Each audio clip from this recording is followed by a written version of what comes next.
दशरथ अयोध्या में राज करते थे। ये पूर्व जन्म में ब्राह्मण थे। आज के बाद कौन हुआ? दशरथ राजा हुए। अयोध्या में राज करते थे। वे पूर्व जन्म में ब्राह्मण थे। इस पूर्व जन्म के ब्राह्मण का नियम था, गांव के बाहर आए हुए मंदिर में रणछोड़ राय जी को प्रतिदिन 1000 तुलसी जल चढ़ाना। ठाकुर जी को प्रतिदिन 1000 तुलसी पत्र मंगवा करके ओम लक्ष्मी नारायणाभ्याम नमः, ओम लक्ष्मी नारायणाभ्याम नमः, ओम लक्ष्मी नारायणाभ्याम नमः, ये कहते हुए एक एक तुलसी पत्र भगवान को अर्पण करते थे। वृद्ध हो चले, 85 वर्ष के हो गए। एक बार ज्वर आया तो उन्होंने ज्वर से कहा, तू आए इसमें मुझे कोई आपत्ति नहीं है, किंतु मेरे ठाकुर जी की पूजा के बाद आना। एक बार उनको बुखार हुआ तो बुखार से क्या कहे, पहले मैं ठाकुर जी का पूजा कर लूंगा तब आना, भाग जाओ। बुखार उनको छोड़ करके भाग गया। देखिए पूजा में कितनी शक्ति है। मेरी सेवा का क्रम अटूट रहना चाहिए, ऐसा संकल्प सुनते ही ज्वर भाग गया। वे मंदिर में सेवा पूजन के लिए आए तो वहां किसी की रोने की आवाज सुनाई दी। देखा तो पिशाचिनी रो रही है। एक पिशाचिनी थी जो रो रही थी। वह कहने लगी, पूर्व जन्म में मैंने दुराचार किया था, अपने पति को मैंने बहुत दुख दिया था, सो मुझे इस जन्म में पिशाचिनी होना पड़ा। पिशाचिनी कह रही है कि पूर्व जन्म में मैंने अपने पति को बहुत दुख दिया, पति का सम्मान नहीं करती थी, इसलिए इस जन्म में हमको पिशाचिनी होना पड़ा। आप कृपया मेरा उद्धार करें। ब्राह्मण दयालु थे। उसने प्रतिदिन के नियमानुसार विष्णु सहस्त्र नाम पाठ के साथ तुलसी दल अर्पण करते हुए भगवान से प्रार्थना की, हे प्रभु, यह पापी जीव व्यथित हो रहा है, मैं अपना सारा पुण्य अर्पण करता हूँ, आप इसका उद्धार करें। प्रभु प्रसन्न हुए। उन्होंने ब्राह्मण से कहा, अगले जन्म में तुम दशरथ होगे और यही पिशाचिनी कौशल्या। क्या कहे ठाकुर जी ने कि अगले जन्म में आप ही दशरथ होंगे और यही जिस पिशाचिनी को आप उद्धार करा रहे हैं, यही क्या होगी? कौशल्या होगी। मैं पुत्र रूप में तुम्हारे घर में आऊंगा। क्या कर रहे हैं ठाकुर जी? मैं पुत्र के रूप में तुम्हारे घर आऊंगा। अपना सारा पुण्य तुमने एक जीव के उद्धार में लगा दिया, अतः वह अनंत अमाप हो गया है। ब्राह्मण ने वही शरीर त्याग दिया। वही ब्राह्मण अब इस जन्म में दशरथ हुए। उनकी 3 रानियां थी, कौशल्या, सुमित्रा और कैकेयी। कौशल्या धर्म पत्नी थी और सुमित्रा कैकेयी भोग पत्नी थी। कौशल्या धर्म पत्नी थी और सुमित्रा कैकेयी भोग पत्नी। 3 पत्नियां होने पर भी दशरथ जी निसंतान थे। सो वे वशिष्ठ जी के पास गए। वशिष्ठ जी ने कहा, पुत्रेष्ठ यज्ञ करो, इस यज्ञ से तुम्हारे 4 पुत्र होंगे।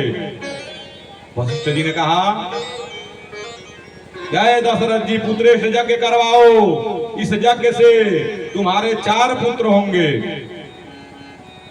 पुत्रेष्ठ यज्ञ किया गया तो यज्ञ कुंड में से क्षीर लेकर के स्वयं अग्निदेव प्रकट हुए। अग्निदेव स्वयं खीर लेकर के प्रकट हुए। उन्होंने राजा से कहा, इस प्रसाद को अपनी रानियों को खिला देना, आपके यहाँ दिव्य संतानें होंगी। वशिष्ठ मुनि ने राजा को आज्ञा दी, धर्मपत्नी कौशल्या को इस प्रसाद का अर्ध भाग देना। वशिष्ठ जी क्या कर रहे हैं, आधा खीर कौशल्या को देना और बाकी रहे प्रसाद को कैकेयी सुमित्रा में बांट कर देना। दशरथ राजा ने वैसा ही किया। आधा भाग कौशल्या को दिया और आधा में सुमित्रा और कैकेयी को दिया। तुलसी जी ने रामचरितमानस में कैकेयी की ओर से बड़ी सफाई दी है।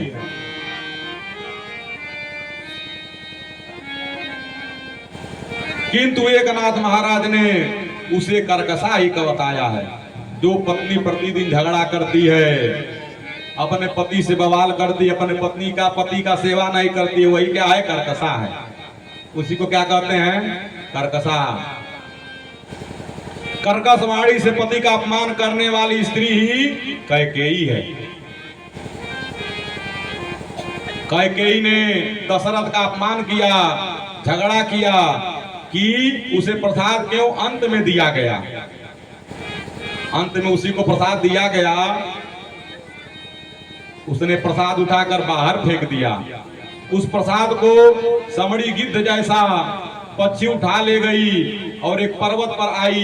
वह अंजनी देवी तपस्या कर रही थी। उस समड़ी ने अंजनी देवी के सिर पर छाया की और प्रसाद भी दे दिया। अंजनी देवी ने प्रसाद खा लिया तो उनको हनुमान जी प्राप्त हुए। उसी प्रसाद के भाग जो कैकेयी बाहर बिक दी थी, उसी को गिद्ध लेकर गया और अंजनी देवी को दे दिया। अंजनी माँ ने खाया, उसी से हनुमान जी पैदा हुए। अब कैकेयी को प्रसाद गंवाने का दुख और पश्चाताप होने लगा।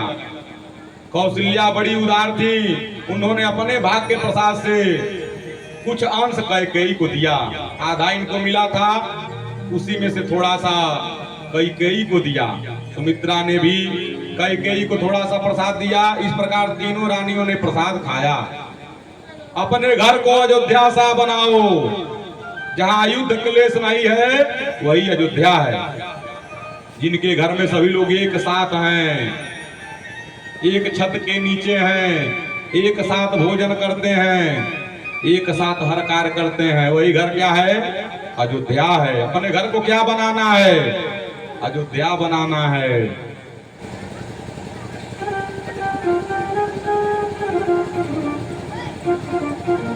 सरजू नदी अर्थात भक्ति प्रवाह के किनारे पर रहने से शरीर भी अयोध्या बनेगा और ऐसी नगरी में बसा हुआ जीवात्मा दशरथ जितेंद्रिय बनेगा। मानव जीवन क्षण भंगुर है, ऐसा मानकर मनुष्य को निरपेक्षता और नम्रता धारण करनी चाहिए। मानव जीवन क्या है? मानव जीवन क्या है? क्षण भंगुर है। तो भजन गाइए।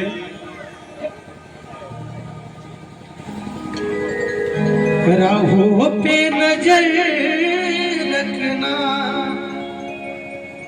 होठों पे दुआ रखना। राहों पे नजर रखना, होठों पे दुआ रखना। आ जाए